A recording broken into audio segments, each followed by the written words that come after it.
Good morning, good morning, good morning, everybody. It's Pastor Nick coming to you live on Monday morning for another edition of Marketplace Monday. I really like it out here, but I don't like that sun. I got to figure out how to get like a shade thing to kind of shade me. Anyway, I hope you guys can see me. I know I have a little bit of a shadow with the big sun beaming over here. But anyway, hey, good morning, man. I hope everybody had a great weekend. I had a great weekend. Um, I'm coming to the reality that my Buccaneers are not going to be very good this year. Everybody's like, but Pastor, they won yesterday. Yeah, they won, but they stink. They're not a very good football team. They beat a bad football team. So anyway, that actually leads into today's show because, in order to really be successful in the marketplace, you got to come to a place where you can really be honest with yourself. And that's what I want to talk about today on Marketplace Monday. Today's show is called the Year-End Spiritual Audit. In other words, what I want us looking at is what did God build in us this year? What did God build in us? Now, if you weren't focused on this, if you didn't know to be focused, maybe you just joined us or maybe you just didn't do it. If what we talk about over the next 15 minutes sounds interesting to you, then maybe these are notes for things you want to look at to put together to do for next year, for 2026. So next year at this time, you'll understand what we're talking about. But in Psalms 139, in verse 23, in Psalms 139, the Bible says, "Search me, O God, and see if there is any wicked way in me. Search me, O God." So I believe every year we should start out with asking the Lord in December to search us. What did we learn? What did we go through? What did we do well? What didn't we do well? And it says here in Psalms, and lead me in the way everlasting, right? So as we step into December, the most important people, right? Again, as we think about December, it's the last, obviously everybody knows it's Christmas, but it's the last month of the year, right? And as we step into December, most people look back at their year and they judge one thing. Most people say, what did I accomplish? What did I get done? What goals did I meet? But the kingdom don't just evaluate the year by checking the boxes. We evaluate the year by these three things. And this is what you need to write down, put it in the chat. Number one, what did God build in me? That's more important than meeting financial goals, meeting goals, the specific goals for business or even ministry. What did God build in me? Number two, what did God remove from me? What was in me that needed to be removed that God allowed me to work through and remove from me? And number three, what did God prepare for me? What did God use last year to build in me? So the year-end spiritual audit, when we say, what did God build in you this year? This is not about performance. It's more so about positioning. Before you enter into 2026, you must understand what God has been doing in 2025. So how do we do that? Well, I'm glad you asked. Write this down. Point number one. Identify what God strengthened in you this year. What did God strengthen in me this year? James 1, 3, and 4, or James 1, 3. The trying, the Bible talks about in James 1, 3, and 4, the trying of your faith produces patience. Patience is a form of trust. Every challenge you went through this year wasn't punishment, right? Um, Challenges are constructed, right? God uses challenges to strengthen our discipline, to strengthen our patience, to strengthen our resilience, our faith, our generosity, to make us focus more on excellence, to deal with our lack of self-control or build our self-control, and ultimately, it's about our maturity. You know, many people say, I survived this year, but heaven says, no, you didn't survive. You went through a lot that challenged your discipline. Your resilience was challenged. Your generosity was challenged. Your self control was challenged. But you know what? You didn't survive the year. You grew. You grew. So here are the questions you need to ask yourself. What challenges forced me to grow? Write that down. Put that in the chat. What challenges forced me to grow? What habits did God strengthen in me or develop in me?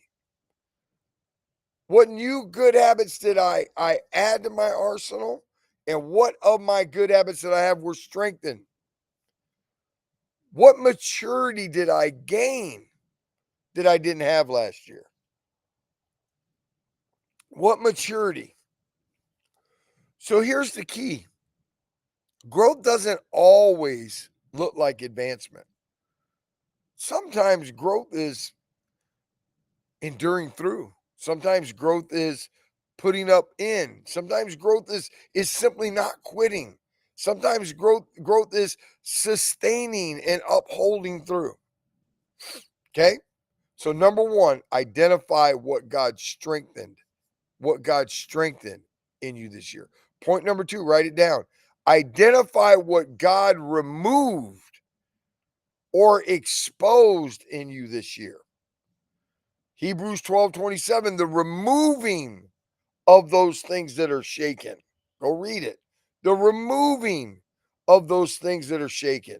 So we need to identify, what did God remove? What did God expose? Sometimes God's greatest blessing is subtraction, not addition. In the marketplace, did God get rid of some wrong relationships? Watch this one. Did God get rid of some unhealthy dependencies? Man, that's a good one, folks. Some of us depend on people, things, situations way more than we should. You know, I talk to people all the time about depending on the government. Man, don't depend on the government for anything. Don't depend on fairness. Is it fair? It's not fair. It's never going to be fair. Is it equal? It's not equal. It's never going to be equal. It's unhealthy for you to depend on equality. It's unhealthy for you to depend on fairness. Why? Because they control that. You don't control that. How about your pride or your ego? What about fear? What about excuses? What about bad stewardship habits? What about, watch this one. This is heavy in ministry. What about misplaced priorities? You put this year, you put some things over God, and God is showing you. So you can't always carry dysfunction into the new year and expect better or new results. So here are your the things you got to ask yourself on this one. Number 1, what did God reveal to you this year about your character? What did God reveal to you this year about your character? Number 2, what did God show you about your attitudes or your reactions? How was your attitude towards things? How are your reactions towards things? And number 3, what did you have to confront this year? Or what did you fail to confront? Maybe you could say too. Some people fail to confront things, and they're going to take that failure to confront into the new year. So the key takeaway for this one is revelation. Remember, sometimes it's God's mercy. Sometimes God's going to give you a revelation what you're doing wrong. That's a way of Him showing mercy on you so you can get it right. And why is that? Because you can't change what you can't see. Sometimes when you have a revelation of pride, you have a revelation of wrong relationships, you have a revelation of unhealthy dependencies. Sometimes you think it's wrong, you get offended with people, but it's healthy. Point number 3, identify the seeds God planted for 2026. Isaiah 43:19 talks a lot. Isaiah 43:19 about the season. It says, now it shall spring forth what? Seed, right? I mean, go read it. God prepares you for your next season in the current one. Even if the fruit has not yet appeared, the seed is planted. So what did you plant? Right? Um, um, what new desires do you have? Right? Um, what is a shift that you saw that maybe you can't explain? Maybe it was a seed that was planted. Maybe it's a new skill that you felt, something new you learned about, right? Maybe it was a discomfort that you went through. Maybe you were really challenged in an area and it was uncomfortable, right? So identify these seeds that God has planted in 2026. Man, if you went through some discomforting things in 2025, those are seeds for breakthrough in 2026.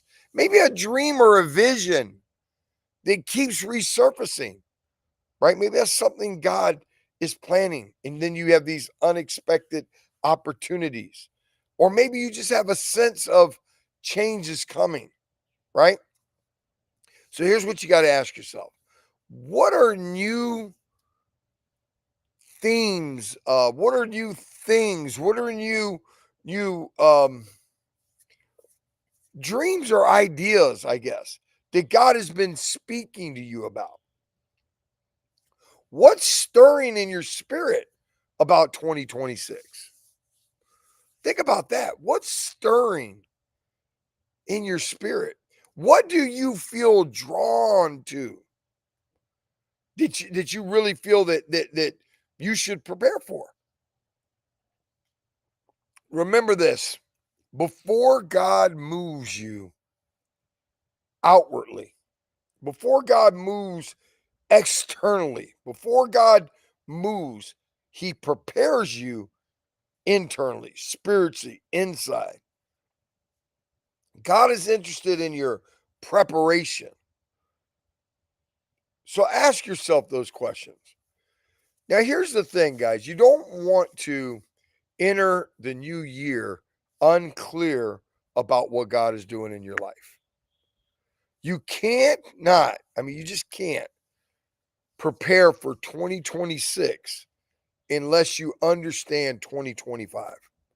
So here's your assignment. We're going to be doing this for the 4 weeks of December, but here's your assignment. Number one, I want you to sit down and I want you to write these 3 questions. What did God strengthen in me this year? What did God remove from me or expose in me this year? And what seeds has God planted in me for 2026? Write that down. What did God strengthen? Where's an area that God strengthened in you this year? What did God remove or what did God expose? What did God show you about you that needed work or needed to be more developed or you needed to focus on this year? And then what do you feel that were seeds that were planted in you for 2026? Write them down, pray over them, right? And let God show you through this what he's building. Let God show you what he's building. This is how you close the year out with clarity, not confusion, and how you step into positioning, if you will, for next year, not guessing. God has been preparing you for this. Now it's time to get positioned for what God has been preparing. And this is how you walk through it. So let's do that. Let's come next week with these notes, and then we're going to talk a little bit more. We're gonna continue to dig, but go do this exercise. It'll really help you to get ready for next year, to go into next year the right way. And I don't care what you do. You could use this for work. You could use it for ministry. You could use it for your marriage. You could use it for your home. You could apply it to any area of your life. You could, in your marriage, you could say in your marriage, what did God strengthen me in my marriage this year? What did God remove or expose to me about my marriage this year? What seeds did God plant in me for 2026? Right? God did this, God did that. Write those things out. I would do it for my work life and for my personal life and for my ministry life. I do it for all three of those. Work life, my personal marriage life, if you're married or if you're single, what your personal life, and then your ministry life. Do it for ministry. Amen. Listen, I love you guys. Thank you for joining today. Man, I'm excited. I hope you're excited. Go into the new week saying, you know what? God has given me another opportunity to make an impact in the marketplace. I am in the marketplace to make kingdom impact. So until next Monday or Wednesday, if you're on Wednesday, Pastor Nick saying, enjoy